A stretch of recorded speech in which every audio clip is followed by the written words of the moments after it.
All right. Good morning, everybody. Welcome to episode 304 of Hobby Hotline every Saturday morning, 11 a.m. Eastern, 8 a.m. Pacific. 304 episodes. That's crazy to think about that number, but that's where we're at. And there's a chance I miscounted. I don't have that many fingers and toes, so it may be a few more that we just got lost in the shuffle. But happy to be here this morning. Happy to be joined. On the telecast this morning. To my right on the screen, Mr. Chris Carlin of Collectors, PSA. And below us, only on the screen, Victor, True Rookie Card Specialist. Good morning, gentlemen. Hey, how are you, John?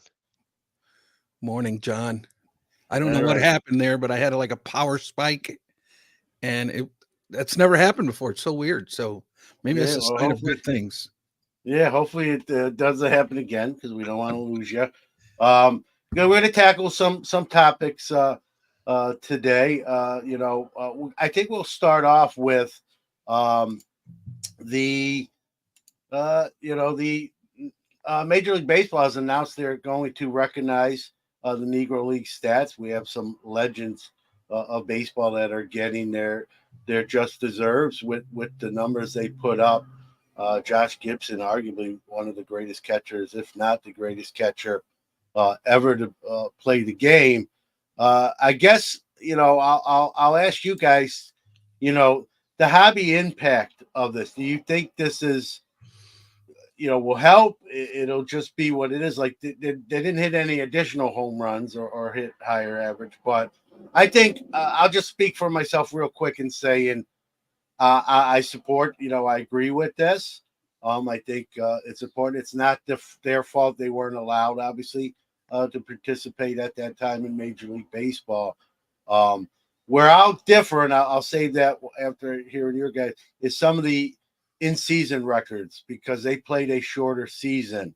But I'll save that. I'll let you, whoever wants to go first here, guys, with this decision.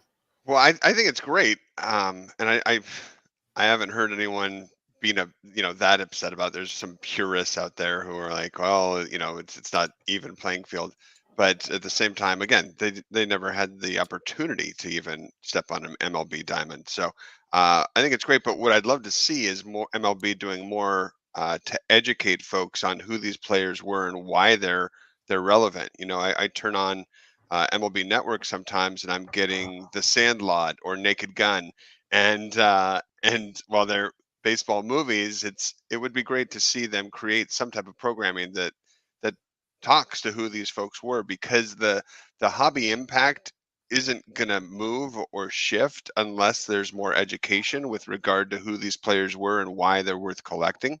Um, I see Topps doing things around Josh Gibson, who is the most notable name and someone who is definitely worth collecting. But you don't hear about Buck Leonard. You don't hear about Oscar Charleston. You don't hear about some of these others. And that's a shame. And additionally, traditionally, this hobby has been pretty darn white. Yes, there's a definite Asian component to the hobby, but you don't see a lot of African Americans collecting trading cards. Or if you go to any show, you see a lot more white faces than you do faces of different color. And I would love to see us as a collective, as a hobby, try to be more inclusive and bring in more African American collectors and more Hispanic collectors, because they follow sports. So why aren't they collecting? So that's something we always thought about at the manufacturer level, is how do we get a more diverse audience out there?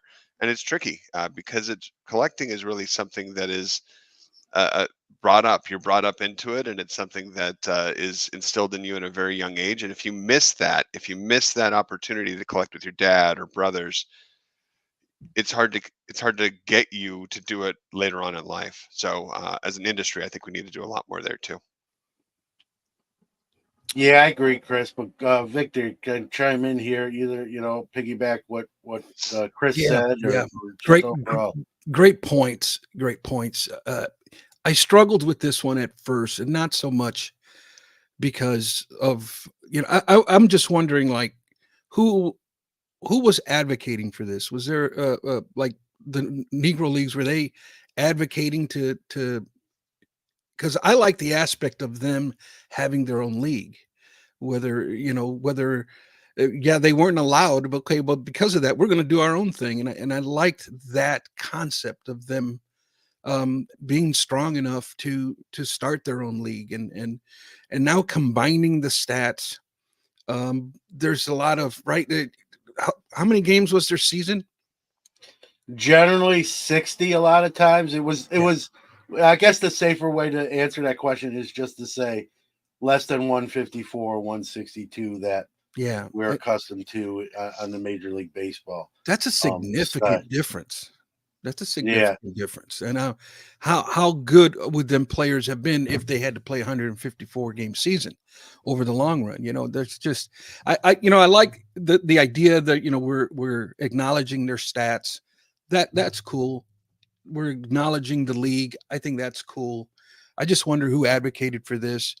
And at the end of the day, I think it'll be great for the hobby, and I think it will be even better if like Chris says, if we can implement um, some more education, some more cards created of this era. I think that would be really cool.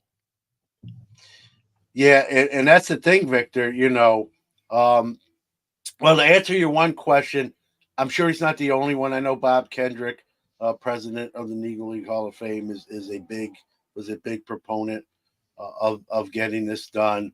The Negro League Hall of Fame in general. And there's still players that are still alive. There's less and less, unfortunately, each year. But and I think Major League Baseball itself, there's people in the league itself that said we needed to do this and make this happen. So I think again, Kendrick probably was spearheading it, but he had a lot of people who agreed with him, and that's when they decided to do this. I think I read it was a kind of a 3 year. They really looked at the stats. They said if we're going to do this, we want to get it right. We don't want to just have this sort of we think it's 80 home runs and we're not positive. They really wanted. Right. So I applaud them for that, doing the work to get an accurate number, because other people are going to move down list as people move up when these stats are added. So that the other issue is there's not a lot of Negro League cards of some of these players. Like Josh Gibson has like one or two playing days cards. The Toleteros is the big one, very expensive. Out of my budget, love to own it. If anyone wants to send me one, thanks in advance. But excuse me. But there's not now. There's other guys that did wind up playing in both leagues and had even outstanding Major League Baseball careers.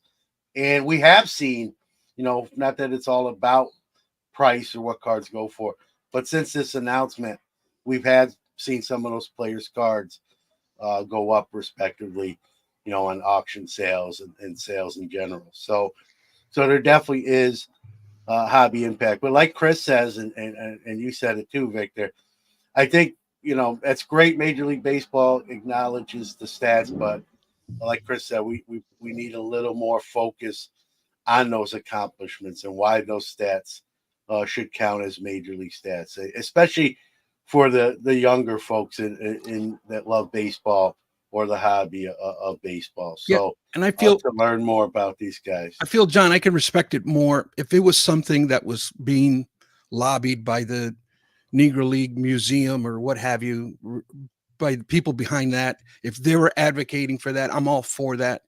If it's done, if the why is because it's like a PR stunt, then that's the part that kind of rubs me wrong, and that's the part I don't know. Yeah, little stat here from Steel City. Great opportunity to learn about these guys. Highly recommend the Josh Gibson biography, The Power in the Darkness. It's really, really good. Ooh, thank you for that. Talks about why we lost him. Yeah, he died very young, so he had still baseball to play and give to, and still arguably people who actually saw him play said he was better than some of the contemporaries that we view as the best catchers in baseball history. So it's Hey, too bad he John, didn't get. Yeah, go ahead. in 2004, I was at Upper Deck and we created a series of figures called Historical Beginnings. Um, and it was Josh Gibson and Satchel Paige and what have you. And to us, it was we were kind of thinking, why aren't there more collectibles out there of these individuals? And their stories are worth telling. And we put these together and they didn't sell.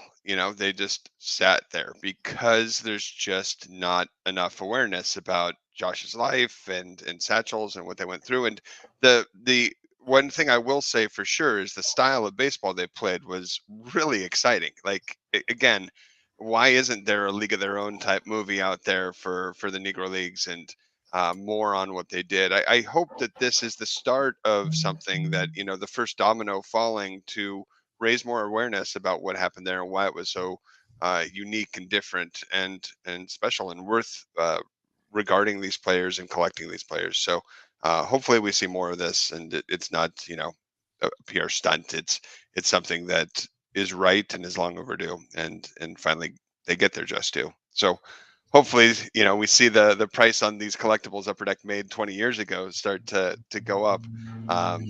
So that it shows that there's interest in this category and these players. And the market is really showing that there is interest, right? You look Yeah. at the right now, anyways, at the 1974 Gibson McLaughlin, that's gone up enormously here in the last couple weeks. Yep. Comment from Cooter. In my opinion, it's an effort by Major League Baseball to stay relevant, as they are not organically growing the fan base with the modern game, TV blackouts, and cost to attend. Yeah, I'm sure there's a business decision, as long as a right decision in there. I think we'd be naive to not consider that as a factor. Is it the leading factor? We don't know for sure, but I'm sure it's a factor on some level. I don't have a problem with the stats counting as major league stats, and I know I spoke to Victor a little bit about this before we went live. Where the only thing I don't even know if this agrees or right. The only thing I sort of get off at a different exit on is because their seasons were shorter, guys, in the chat room and those listening, is it's easier to bat 385, or four whatever in a 60 game span and over a course of 154 or 162. Now on the that's a double-edged sword, right? You're not going to hit 73 home runs in a 60 game season, most likely. So, that home run record is going to stay, contemporary. But I think some of the averages and like averages stats, like on base percentage, average, that sort of stuff, not the cumulative totals. Those I really don't want necessarily. It's not that I don't want to be recognized. I don't think those should be in the same boat as a full 154, 162 stat on the same stat line. I think we should recognize it, but I think we also should recognize that was done over twice the amount of games than 60 or 70 games. So that's the only disparity stat wise that I'll chime in on. And I don't think it's the Maris home run thing in 154 games, and we're only talking 8 games there. Now we're talking about 60 to 80 games difference. So agree, disagree. What do you guys think I might take there? I agree. It's one of them things where when putting that stuff in the record books, and I think all of that needs to be clearly, those lines need to be clearly drawn. Yeah, that's kind of where I'm at with it. It's not apples to apples, it just isn't. So why try to fit it in that box? It's like when we try to say who's better, Patrick Mahomes or Joe Montana. Like they played in different eras, they played in different situations. You can't really compare them that way. Why not focus on what makes them special? So Right. that's kind of how I see the Negro Leagues in general, is that it's really comes down to what made them special and unique. And I wish that there was more that was being done to showcase that. But this is, again, a great first start. I like that. Well said. Yep, it is. A couple comments here before we move on from TJ's online. Hank Aaron is on record from a 2012 interview with Frank Robinson, saying the NL talent on average was comparable to AAA. I think the hitters were more major league ready than pitchers. Yeah, I mean, as someone who played baseball, I think it's, to pitch and to hit is two different things. Rex points out the career batting average is the most impacted stat here. So that's one where some people have dropped out. I think Ty Cobb dropped down with this recent decision. Cooter asks, is there a Negro League checklist for cards who eventually transitioned to the major? That's a good question. I'm not aware of one. I don't know if like a site like Trading Card Database does something like that. I mean, I think at that point you'd almost have to do the research on the player and then get all their list of cards, unless someone's done it already, done the homework, and I'm not aware of that. I'm an hour from Cooperstown, guys. Cooperstown's always, I think they've done better in recent decades, but they've always tried to recognize Negro League, the players. They have Yes. some of that equipment, game use stuff, awards, and different like that. So kudos to them, not just because I live so close, but they've always done a job on their own ahead of Major League Yes. Baseball, without persuasion from them. They've done it on their own accord. I think this just makes their work, a little more standout because they did it before it was cool to do it, right? Yeah. And if you will, to use, maybe not the best analogy, but I think you get what I mean. So maybe we see more now. And if you go to the Hall of Fame in Cooperstown, they have a lot of these leaderboards there. So those will obviously be redone and adjusted and then reposted. So I'm looking forward to getting there. It's been probably a year since I've been there. I usually go at least 2 to 3 times a year on most years. So get back there and see, maybe the impact of this even on the Hall of Fame itself. So, and they've put them in, where Negro League players are in the Hall of Fame before this stats recognition even happened. So Yeah.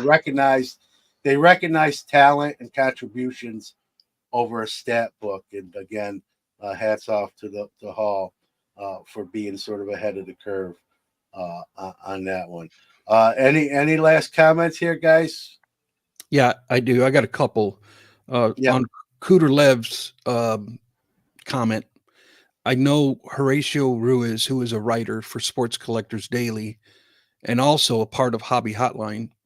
I think it was last year. He wrote a couple of articles detailing the first baseball cards of African American players in the MLB. I think he did a two-part series. One of them was the NL, and the other one was American League, and he did it for each team. Great resource there. Highly advise you to look that up. Secondly, is the narrative that you see on social media, and that's the concerns that we have to use discernment, right? And the narrative is, well, Job Gibson there's a new leader. It's no longer Babe Ruth. It's no longer Ty Cobb. And it's like, come on, you guys. We're spinning the narrative that isn't just, in my opinion.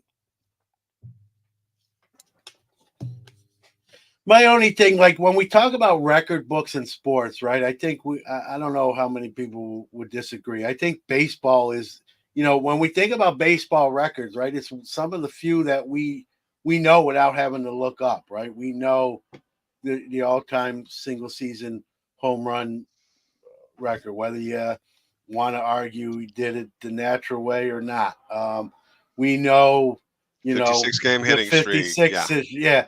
it's the one sport, and I know there's records in other sports that would fall in those same lines, but I think baseball across the board, those records are like just imprinted on our brains from probably a younger age even. And so that's my thing. That's where I think that the length of the season comes in with those. I'm not talking about the all-time totals, but those yearly records is where it, I don't want to say, but maybe bothers me, but I'm concerned with that. Piggybacking off what you said, Victor, Ty Cobb is still Ty Cobb. Babe Ruth is still going to be Babe Ruth. I've heard people say, Babe Ruth's overrated. He didn't bat against the best pitchers. There were some, great pitchers in the Negro Leagues that were better than, and that's true. I don't think we're arguing that's untrue. But that was where we were as a society, that wasn't possible. It's not. Babe Ruth would have got in the box against whoever was on the mound. He might have struck out, might have hit a home run, hit a single, double. You can't hold that against players. Just the same way these Negro League players would have loved to been in the major leagues. They just weren't allowed. So that was just what it was. We can't. You can bring that up as a point, but it's not.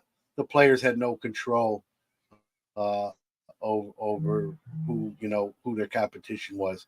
The leagues controlled that. So I think the contemporaries are still going to be viewed as the greats they are, and I think now what happens is we start to talk a bit about other players, like Chris said, that we should have been talking about already. Maybe this is the catalyst to get that conversation stoked up more than it ever has been. I think it's already done that. We're seeing, Major League Baseball Network and other networks and shows bring this to the forefront and talk about it and put stats and graphics up, talking about the accomplishments of some great baseball players, not black players, not white players, just great baseball players. And I think that's important.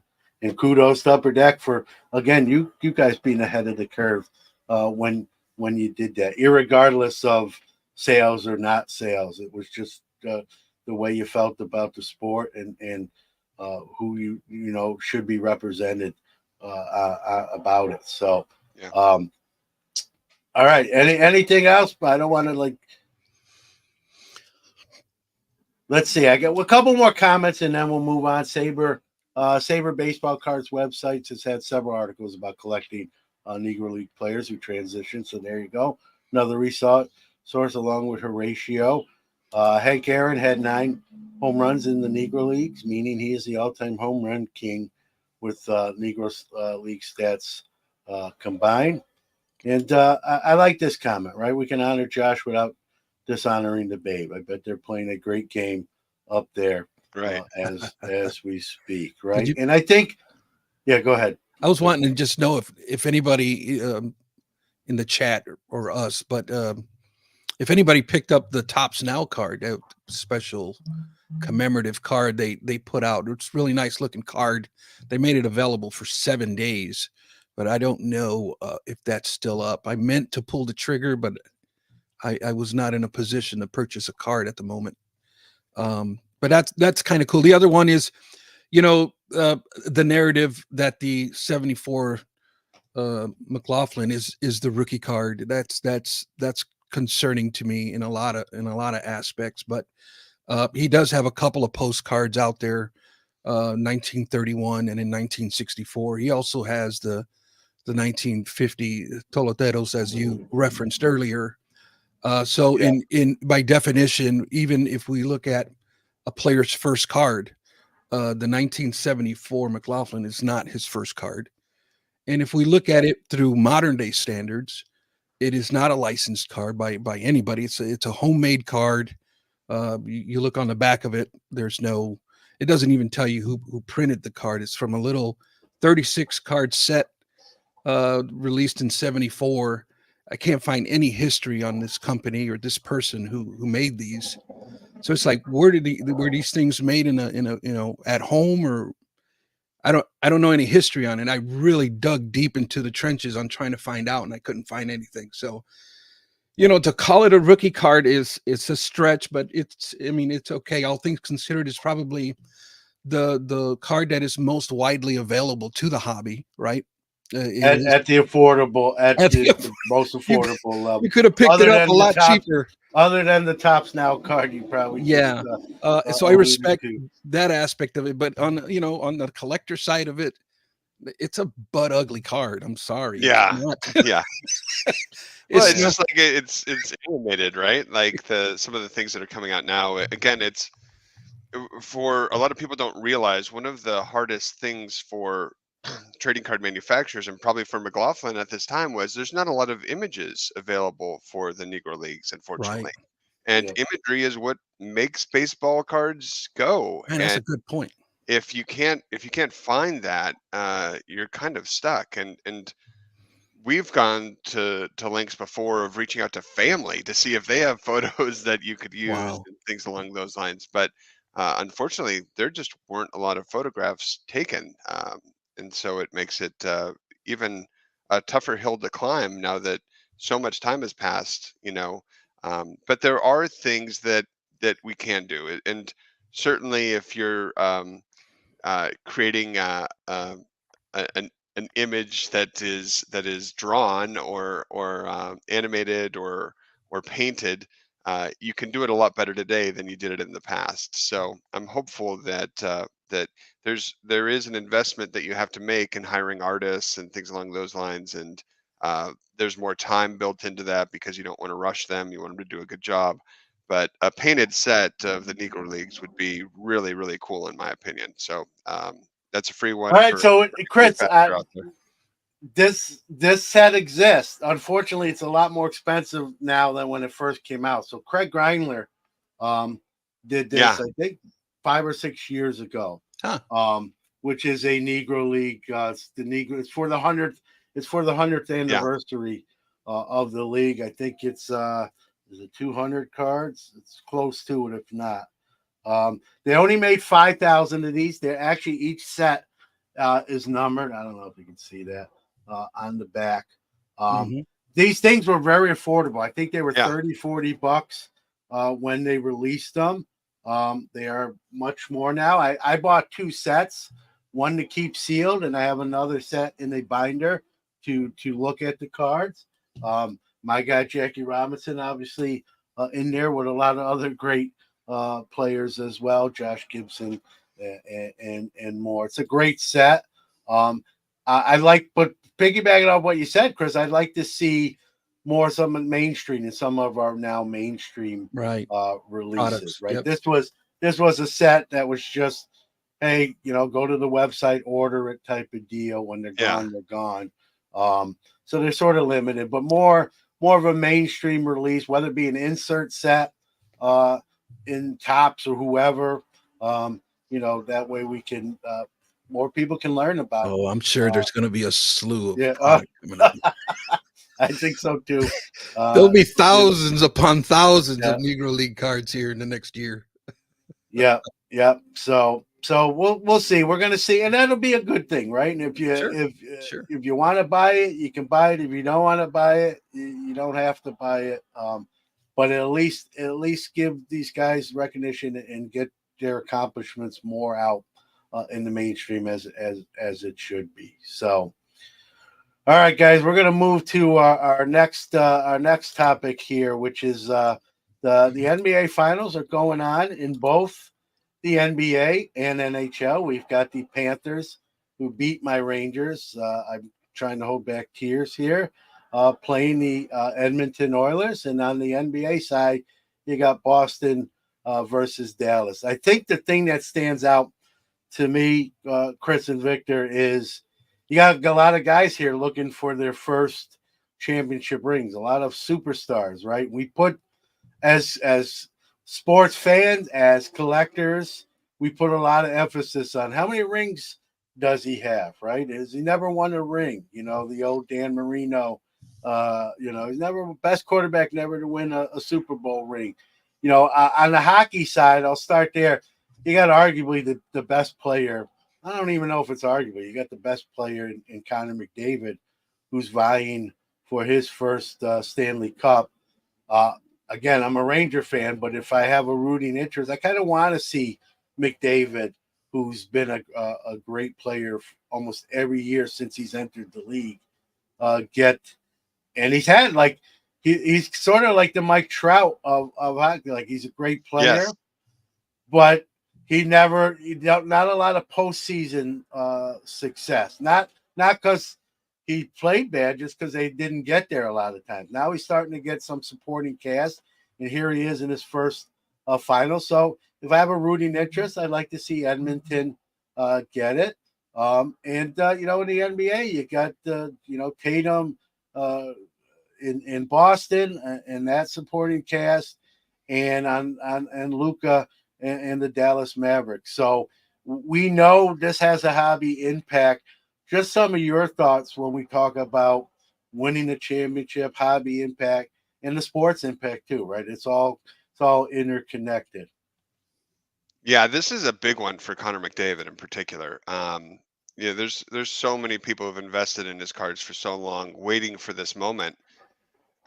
And I think he's been a victim of some being on teams with some really bad goalies, and he Yeah, doesn't have the strongest one behind him right now in Skinner, but uh, it's could be that big moment for him because you don't if for collectors who've invested so much in a player, you don't want them to end up like a Dan Marino or something like that where the incredible player but they can never get over the hump there. So if he wins, it's going to be really exciting for the hobby. But unfortunately, he's playing a pretty tough team with Alexander Barkov, Matthew Kachuk. Uh, uh, uh, list goes on and on with them. They got Tarasenko. So it's a really talented Florida team, and a lot of their players are those B and C level players in the hobby. Uh, that this could really affect their values, and a player like Tarasenko in particular, who signed a lot initially and then just kind of stopped. There's not a ton of his autographs out there in the market. So this could really, and most of them are his rookie season. So this could really impact that in a great way. So from the hockey side, as much as I would have loved to see Oilers Rangers, and I think a lot of the hobby would have too, because there's a lot of impact with some of the players on that Rangers team as well. Um, this is what we've got. So we'll see how it goes. It'll be fun to watch.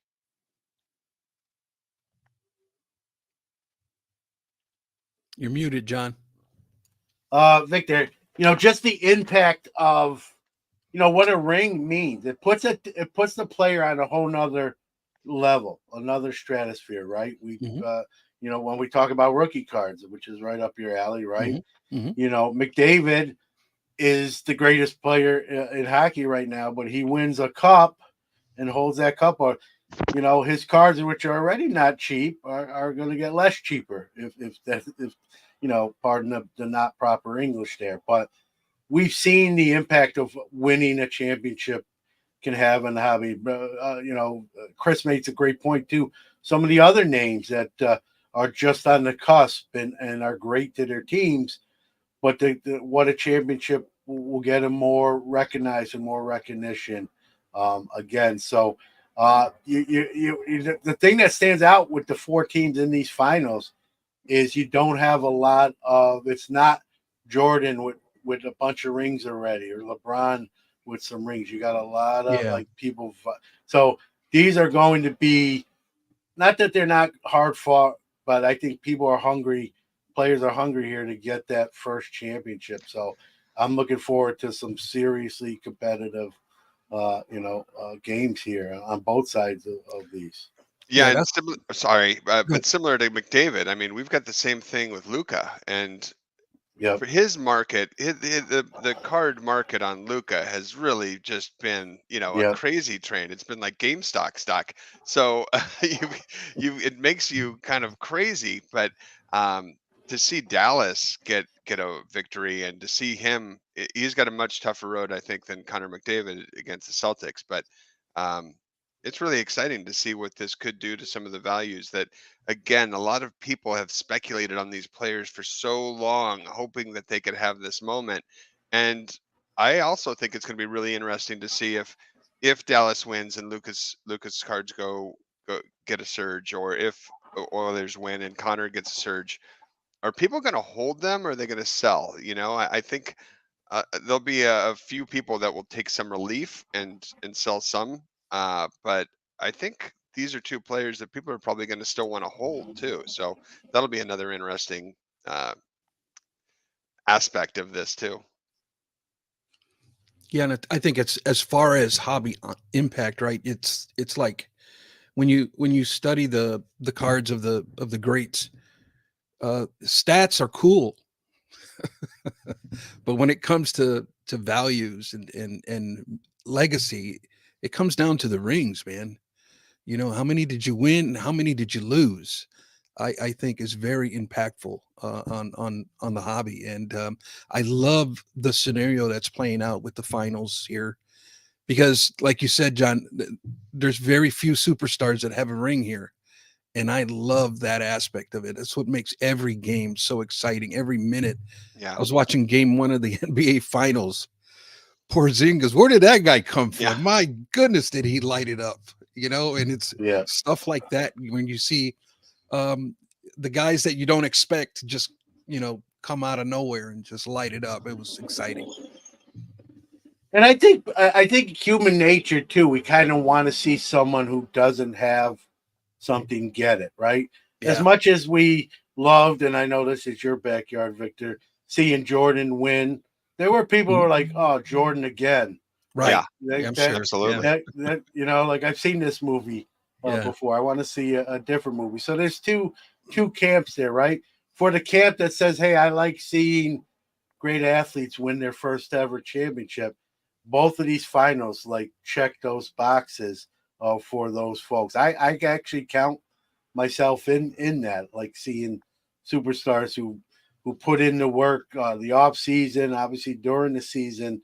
Now they're going to get the ultimate accolade, right? A ring, or at least one team is, and and rarely do we see, matchups where there's usually someone that's been traded for that has rings, Yeah. but this is one of those few times when there's going to be a lot of first time championship winners and on the NHL and NBA side here, and that's kind of fun. That's kind of fun to know, to see the exuberance when that day comes. And I still remember even Kevin Garnett, just screaming like anything is Yeah. possible, just as like a little kid.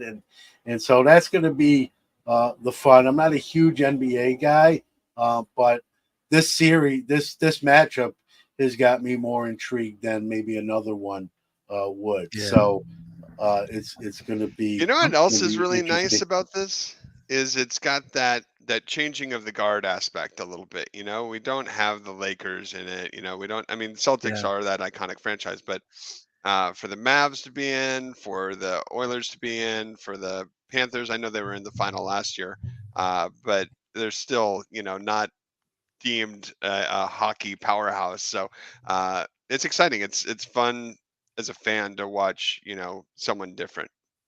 Yeah. And I'm pulling for the Mavs. Okay, but Luca, you got to play some defense, my dude. Yeah. Especially against Boston. You have got to D up. Yes. Well, in Luca's defense, one of the reasons I'm more of an old school NBA guy than the current product is for what you just said there, Victor. Like I grew up with the Magics and the Bird and the Bad Boys and the Pistons, and you had to fight for every basket. You were going to get knocked down. They played defense like the whole game. Like it was a battle. Players didn't work out with each other. Like it was very competitive. They didn't have the same agents like we see nowadays. I know times change. I'm a little bit of the old man on the porch with this rant, but that's what I grew up in, and I miss those, you know, non-slam dunk 3-point contests. Let's play defense the last 2 minutes of the game Yeah. and bear down then. But it is what it is, right? They still are just tremendous athletes, super talented, and it's going to be fun to see, a bunch of folks, a bunch of athletes here get their first ever championships and their first ever rings. I mean, even with going back to Connor McDavid, I'll kind of close it out with this, unless anyone else, I've heard some of the Wayne Gretzky comparisons starting to creep in with Connor and Wayne Gretzky, and most of the people will say it's too early, and he doesn't even have a Stanley Cup yet, folks. Like, let him win a cup before we put him in the same stratosphere as I agree. Gretzky. If he wins, though, if the Oilers win this series, and therefore McDavid does have that cup. Now, I still don't think he's ahead of Gretzky, but at least that conversation holds a little more water than previous. It makes it a little bit more interesting. Chris, I know you're a hockey guy. Like, what's your thoughts on that? And then we'll go to our next one here. Well, I mean, they've been talking about Connor McDavid and Gretzky since he was drafted by the Oilers. Yeah. So it started then. At Upper Deck, we did a multitude of Gretzky and McDavid dual signed items. So that's always been out there. It's can he finally take the throne and be that version of the hockey player for this generation, because my generation has our Wayne Gretzky. It's Wayne Gretzky, and now it's time to see Yeah. if he can be something like that to today's kids and fans. So uh, it'll be fun to watch. It'll be fun to watch. Is all I can say.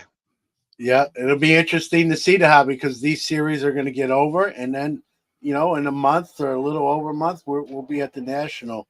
And we'll see that impact of Absolutely, yeah. who's won those rings too. I think the proximity to the National should be interesting as well, guy. All right, another one making the rounds. Hey, John. Victor, yeah, go ahead. Just a reminder, I wanted a few minutes with Chris if we can.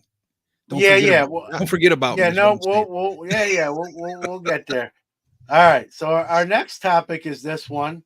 That's moves the meter quite a bit. So we see here we see a Caitlin Clark, Tom Brady. I believe this is Bowman Chrome. These are autograph cards. No one is questioning the authenticity of the athlete's signature. Where the questioning and the allegedness is coming in is on the inscriptions written underneath the signature. They appear to be written by the same person. Is rumored to be a Topps / Fanatics employee, and people are a little up in arms. Like, hey, if you're going to have an inscription, it should have been written by the player who actually signed the card too. Other people will argue, guys, that, hey, look, I got a Tom Brady auto, I got a Caitlin Clark auto. Some guy in the front office of Fanatics wrote the inscription. Would have I rather the player write it? Sure, but I still got a Caitlin Clark and Tom Brady auto. Other people are not so forgiving and just say, bad on you, Fanatics Topps, for that. Then there's a whole nother issue, right? Was the inscription added before so that athlete actually read it and then signed it? Or was the inscription written after they signed it there? So, so many different angles and levels to the story. Chris, in your case, you worked for a card manufacturer who did autographs and stuff like this. Kind of, I'll go to you first here for that reason. Just your thoughts on if that is the case. Where do you, how do you feel about that? Yeah, I'm kind of like you. I'm waiting for Topps to say something about this because it is interesting. It is a concern. At Upper Deck, athletes didn't include inscriptions out of the goodness of their heart. They did not like doing inscriptions. So because they take more time, and it's you get in a flow with your autograph, and now wait, I got to sign with this pen instead, or I've got to sign this inscription. It screws up their flow when they're trying to just get through the stack in front of them. So traditionally, you would pay more to get an inscription. You would pay, all right, we're going to pay you X amount for your autograph, and we'll pay you another half. So for these inscriptions, you're paid 1.5 times. Sometimes it's as much as doubles to get an inscription on a card. So when you're paying more and the athletes do not charge pennies for their signatures, it's got to value out. It's got to be an inscription worth having on there, which these clearly are. But it brings me back to a time in the early 2000s when I was dealing with something similar at Upper Deck, where collectors thought that the athletes numbered the cards themselves when we had hand numbered cards. And of course, they Mhm. didn't do that, like it was done by an employee. But there was some pushback that collectors felt, well, why wouldn't they number it? They should be the ones numbering it. And again, we didn't have them number it because some of their writing for numbers sucks, and B, you want to make sure that you could say it's one of three, two of three, three of three, and Right. two, again, it would slow them up. It would slow them up from the signing if they had to number them as well. Um, so. And nowadays, that's conceived or perceived as, oh, that's normal. That makes sense that they wouldn't number them themselves. But that was something similar that came up back in the day. That's kind of like this, where I can see why Tops would want to make sure it's clear and it makes sense. But at the same time, it really should be their writing, in my opinion. But that's just me. Victor.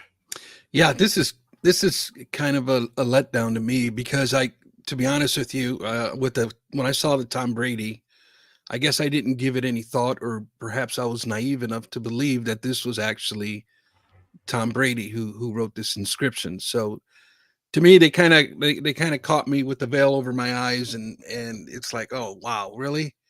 So yeah, not a fan, not a fan. I don't know if that should have been perhaps disclosed. I think as Yeah, thank you. Thank you you. I, know, I was just gonna say, Victor, maybe on the back it should say, autograph, certified autograph, authenticated. It is the athletes. I just worded that poorly, but something yeah, to attest to and allude to, hey, listen, the inscription is not written by the athlete. Just like we see game use cards, right? Not to any certified, specific event or game. Maybe something with the inscription, like inscription not written by the athlete. That way, it just takes out. It's like it's a known rather than like, why are we trying to pass this off yeah. as if Now the now athlete? to me, anyways, in my opinion, now it feels like a gimmick. Something that really looked cool, or a cool concept, now feels like a gimmick. Yeah, I'm not going to throw a Tom Brady autograph out of bed, as I like to say, but or Caitlin Clark, but the chat room's pointing, like, if you look at the word "does it really appears to be written by the same person. I know people asked about the Photoshop. Both of these are, I believe, photoshopped. I know the Tom Brady is. They have to. He never played. He was drafted by the Expos. He never actually suited up and appeared for them in obviously a major league or minor league affiliated level. So yeah, that doesn't bother me. You know what I mean. That's the only way you're gonna get a card like that. But the inscription, it would have been nice, but like Chris says, you're talking about costs here, time. Players would probably just say, "Listen, I'll sign. I'm just not going to write a novel here on the car. I don't have that much kind of time." So I guess, like you said, Victor, I wish there would be just put that on the card, like, so autographs, authentic, inscription, uh, provided by Fanatics employee. Yeah, Well, I will While say someone there's, might not like that, at least it's up front and it's a known, and there's no like, is it, isn't it? And that's why we're having this discussion. yeah, I'm thinking of some of these memorabilia pieces that you'll see at shows sometimes. I think it was Steiner that really started doing this in the beginning, where it's not just an inscription; it's the athlete almost writes a novel about what happened in this moment. And they're so cool because you're not only do you have their signature, now you have their story as well in their own writing. And uh and it's usually like a BC level player, but they're cool as heck if you Yeah. PC them. um and I was just in Texas at the Dallas card show, and I saw one of these where it was the Navy SEAL who shot Osama bin Laden. And so he signs this thing and mm, tells the whole story about how it went down. And I was like, wow, that's the coolest thing ever. And I think that's what we saw when we saw that image of that Tom Brady card. That's what we thought. That's what galvanized us and got us excited about this. How Yeah. funny is it he wrote this? Because that's what we all thought. Yeah. And Well, here's if it's not the case, that's less than ideal. here's a comment from Rex, Chris, who says, "Let's not mince words here. This is misleading. Everyone who saw this card Yep. when it was announced believed that Brady wrote the inscription." So you just hit on that. So I think people feel sort of misled, duped, if you want to use a stronger word. Would I still like to pull a Tom Brady autograph? Sure. Would I rather pull a Tom Brady autograph where if there's an inscription, he actually did it? Well, yeah, 100%. But I get it. I agree with what Rex said. Question two. Yeah, go ahead, Victor. So to me, the bottom line here is Topps, you got some explaining to do. And hey, just it can be as simple as saying my bad, won't happen again. And that's the end of it. But well, that'll be interesting too. Like in the future, will there be a disclaimer on cards such as this, like we talked about? Autographed is certified by Topps as authentic. Inscription, is not necessarily player written. They can even leave it sort of gray. You know what I mean? Not necessarily. That way, it's not certified. Question for you, Chris, from Rex. I don't know if you can answer, but I'll ask it to you anyway. How will PSA authenticate and or grade this auto inscription if the inscription wasn't written by the athlete? That's a good question. How does that? Or you may not even know the answer to that at this point. Yeah, it's got me asking that question yesterday when we were talking about bringing this up. So I'm going to see our authenticators later today at the Long Beach Expo. So I'll get some more info and kind of go from there.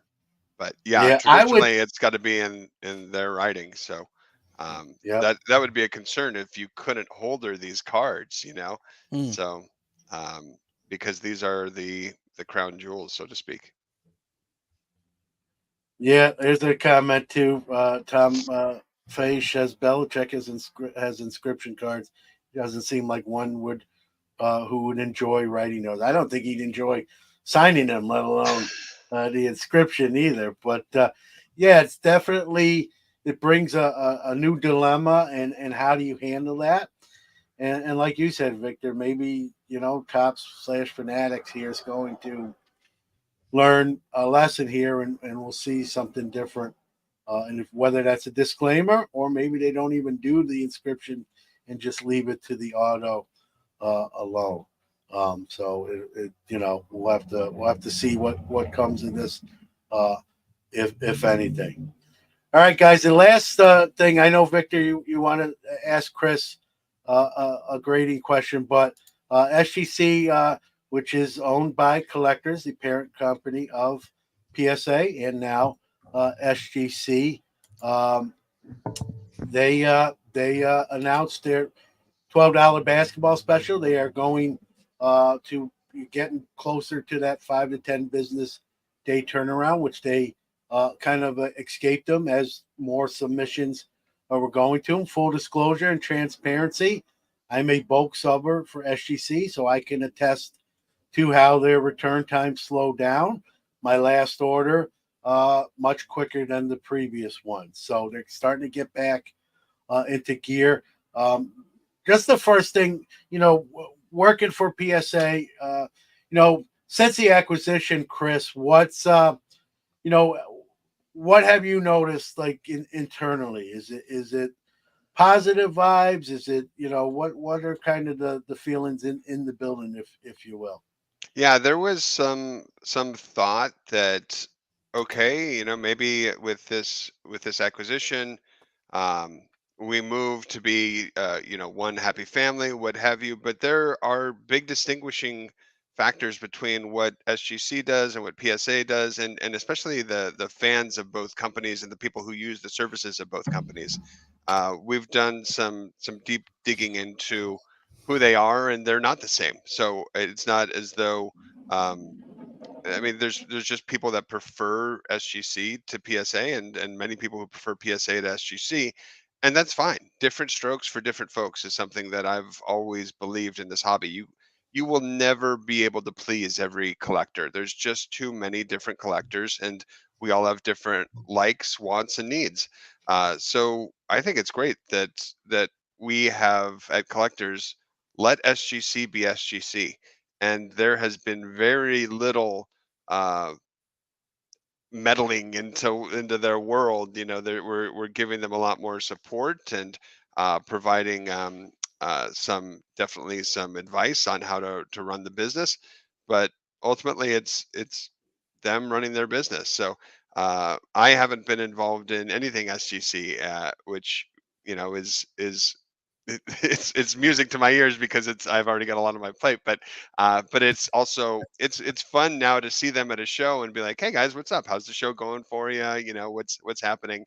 And there's a lot more of that camaraderie feel, I would say. But at the same time, uh, yeah, it's been exactly what we said it would be. That they're gonna do their own thing, we're gonna do our own thing, and um, just see how it goes from there. But will say that one of the reasons why we're seeing this is because some of the collectors leadership has been able to coach them through how to work through some of these turnaround time issues that they were having, and give some best practices for different specials they could run that make sense. And I think it'll be good that collectors will have a choice out there. But I always feel like the PSA will kind of be the collector's choice. So that's just me.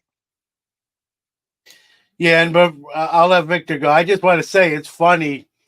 I'm a fan. These are the only two companies I grade cards with is PSA and SGC. So for me, my biggest fear. I'll say it. I've said it on my podcast, so it's not like breaking.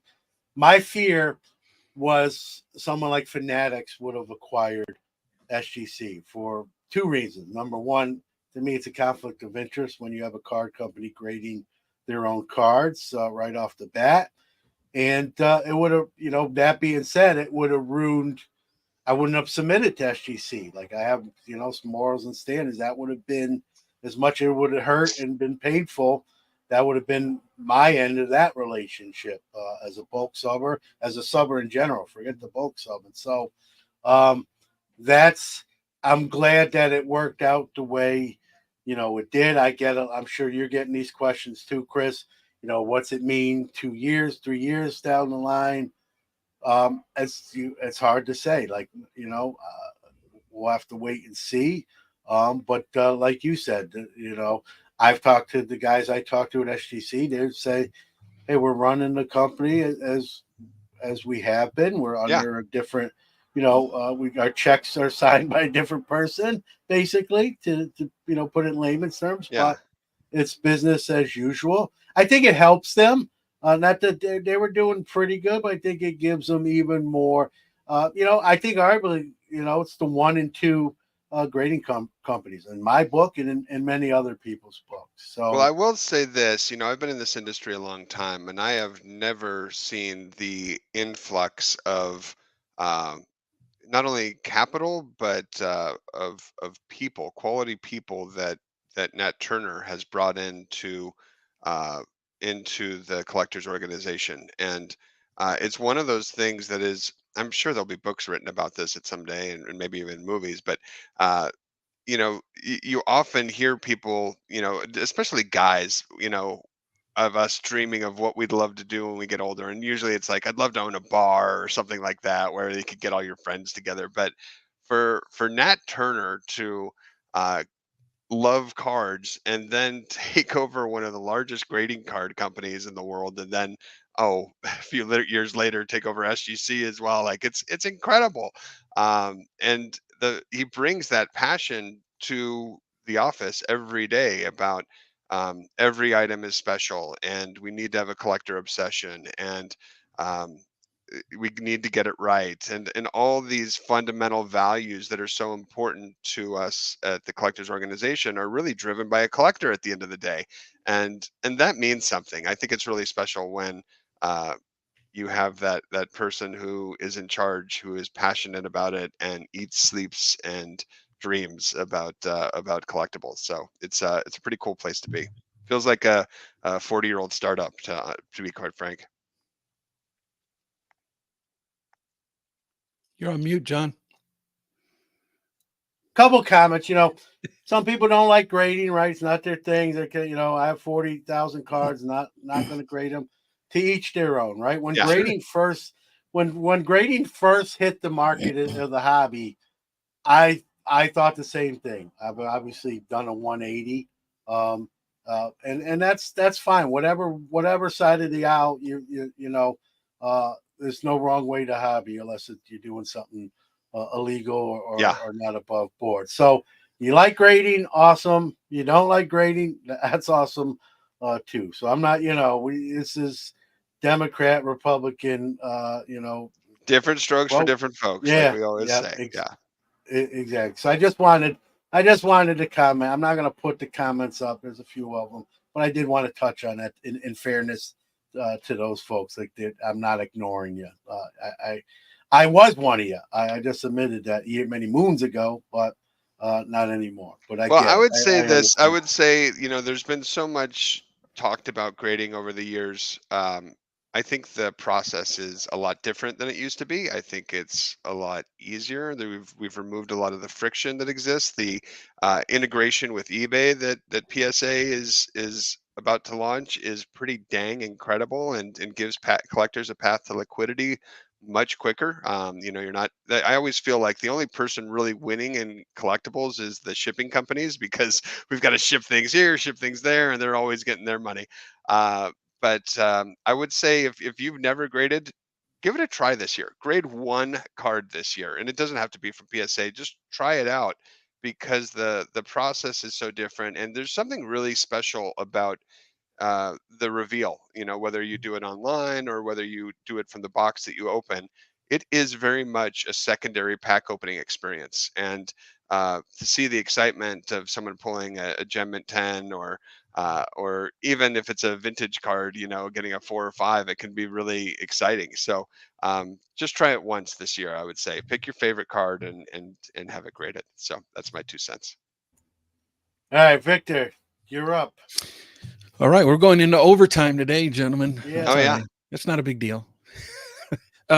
Chris, I've been wanting to talk to you about something. You're going to do some real PR work here for us. Okay. All right. There is a large majority of us, a large YouTube community of us, I should say, that loves the set registry, the post-war Hall of Fame rookie card registry. It currently has 793 people who have started that set. Many of us here in the YouTube community, this is like one of our primary go-tos that we love putting together. One thing that we typically do is we look at another set registry called Future Hall of Fame Players. And the reason why that one's popular also is because 9 times out of 10, whichever rookie card is in that set registry is the one that gets transferred over into the Hall of Fame post-war set registry. Yeah. So it kind of gives us a glimpse of getting out ahead of the card before it spikes. And that's a hack. Don't tell nobody about that one. Yeah. you had to make it through an hour of us to get these pearls. Yeah. But you're right. I do know collectors that do that for sure. Okay. So our concern is for Albert Pujols and Ichiro Suzuki. Obviously, they're not in the post-war Hall of Fame set because they haven't been inducted yet, but they are in the future Hall of Fame player set. And our concern is that for both those players, the 2001 SP Authentic is the one showing for those cards. Our concern is, number one, there's only 1,250 of those cards. Yeah. They're serial numbered. Okay. Yeah. And so now, when that one gets transferred over to the post-war, there's going to be a lot of competition, a lot of attention, a lot of heat brought to that card. Our big concern is that for the Pujols, there's only 504 total graded, and they are not cheap. You're talking a PSA 8 starts at 1,000.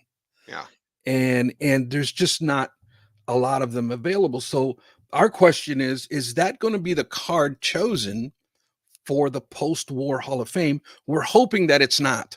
We're hoping that it could be something a little bit more affordable for that set registry.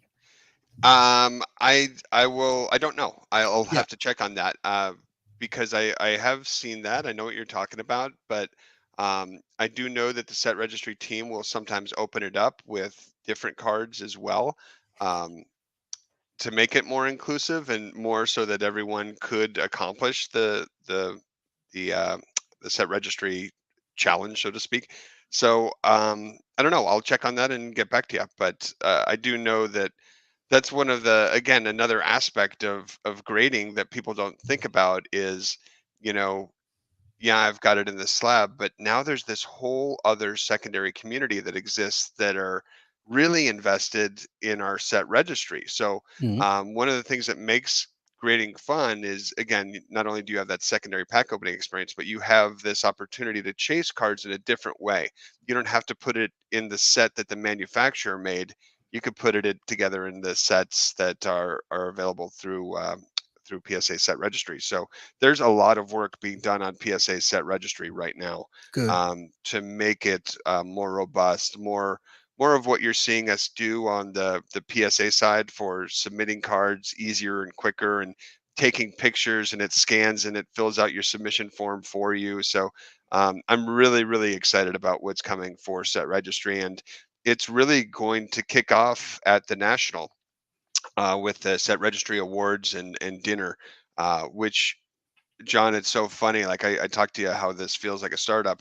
When I first joined Collectors, it was in this little, uh, at the convention center. We're having this dinner, and last year it was at a more upscale location, and this year is really going to be where I think you will see PSA take things to that next level. So if you are invited to that set registry dinner, I would say do not miss it. It's going to be a special one for Awesome. sure. I hope I get an invite. And my Yeah. other thing was how we used to get emails for the set registry as far as voting for which card gets in.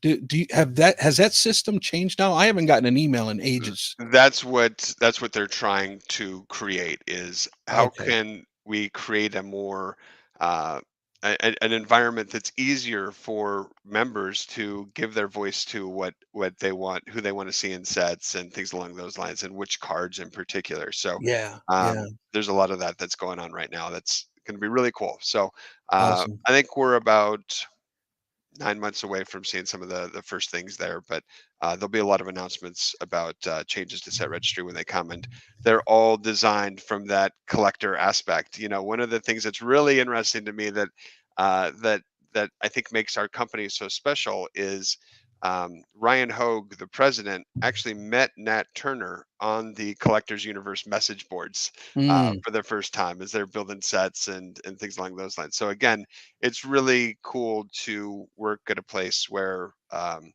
the leadership was invested before they even owned the company. So yeah. really, really special. All right. That's all I had. Just wanted to put that in your ear and maybe you can Yeah. do something with it. No, I'll get back with you once I know for sure on Okay. those. But Yeah. lots of exciting things coming for set registry. I wish I could share more, but it's going to be a lot of fun. That's awesome. That's good to hear. Because And and no, go ahead. we were just because these two players in particular, they have so many cards. Yeah. So many rookie cards. Why were these two chosen? It's just I don't know. Well, This SP is going to be a Authentic is, one of the bigger ones. Jeter's yeah, rookie card, SP Authentic, Alex Rodriguez. So there's that history of that brand, and as a upper deck homer, I'm not going to fight that. You could also say that it could be different. It could be their SPX or something like that, which is yeah, even more expensive in many circumstances. So, yeah. but we're always, like a chef, tinkering with the ingredients, trying to find the right recipe to make sure the vast majority of our collectors are happy with what we're doing with set registry. Right on. Cool. All right, John. That was what I had. All right. Real quick, Chris, and listen, you've always been outstanding about answering questions, even ones that are a little bit uncomfortable. You've never told me don't ask this or don't talk about that. And going to the set register, you've added a lot. Like you've added NASCAR through the years, different elements to appease, right? I don't want to say appease, but to accommodate and make collectors happy, right? One of the things we see a couple comments. You don't have to spend a ton of time on it. I'm not a big fan of upcharges. I don't think too many people are. I'd love to see them I go call them away. price adjustments. Yeah, all right, but I'd like to see them go away or tweaked, maybe so they're less significant on the user end. I mean, again, we're running up against the clock, but Sure. I didn't want to ignore it and just. No, I'd love to these see it are go away, things that but are always yeah, happening, and people always have questions about, and I'm happy to speak to them. The truth of the matter is that I believe the statistic is less than 1% of orders at PSA are adjusted for price.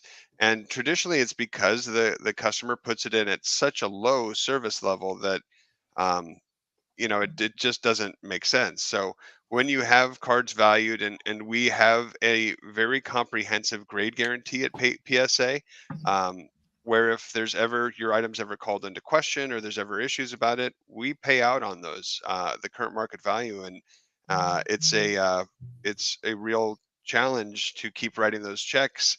Obviously it goes back to us to get it right the first time, but at the same time there's things that slip through on occasion. So we have that one opportunity to capture uh, that revenue to basically kind of cover insurance on those particular groupings of cards that are valued at this level and the ones that are valued at this level. So um, we've tried to do it in a way that's as painless as possible. But again, if and I do this myself because I don't know what my cards are going to grade at, and I've learned sometimes you can pay more than you need if you're not in a hurry to grade cards. So I don't mind putting them in maybe a service level below if I don't know what the end result is gonna be. And then if I get that message from the results team, usually I'm happy because it graded better than I thought it would, and it's more valuable than I thought it would be. So that's usually an email I'm looking forward to get. But no, this feedback is something that we can we've heard and we'll continue to look at. And I think Yeah. Collectors is a company that's always looking to modify the way we do our business to positively impact collectors. So with Set Registry, one thing that we're constantly looking at is how do we give Set Registry members more affordable options to get some of their regular cards graded that aren't super high end, but they need them to complete certain sets in the Set Registry.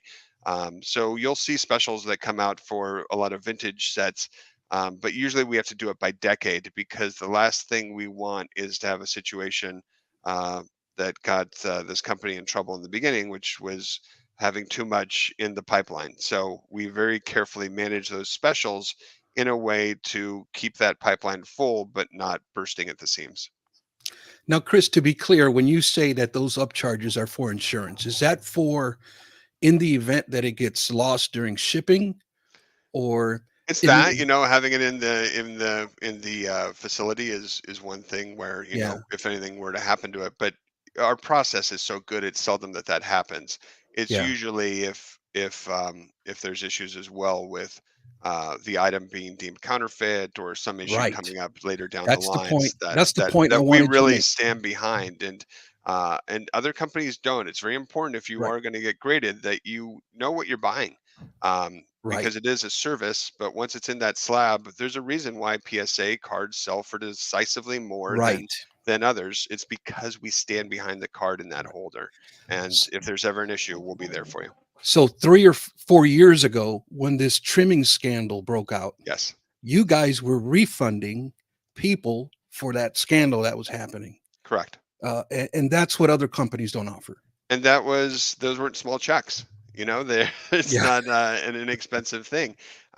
So again, PSA has one opportunity to capture the revenue that will protect the value of that card throughout its life in a PSA holder, and that's why charges are different based on the value of a card. Bingo. And that's why all we're right, up here, guys. folks. Yeah. All right, I I thought we still were going don't to do like. another I'm not hour, gonna but lie. yeah. I still don't like him, Chris. You got my vote. So let's get rid of the upcharge. If I have No, anything to before say. Nat Turner took over, I saw him in an interview, and he did not like him either. Yeah.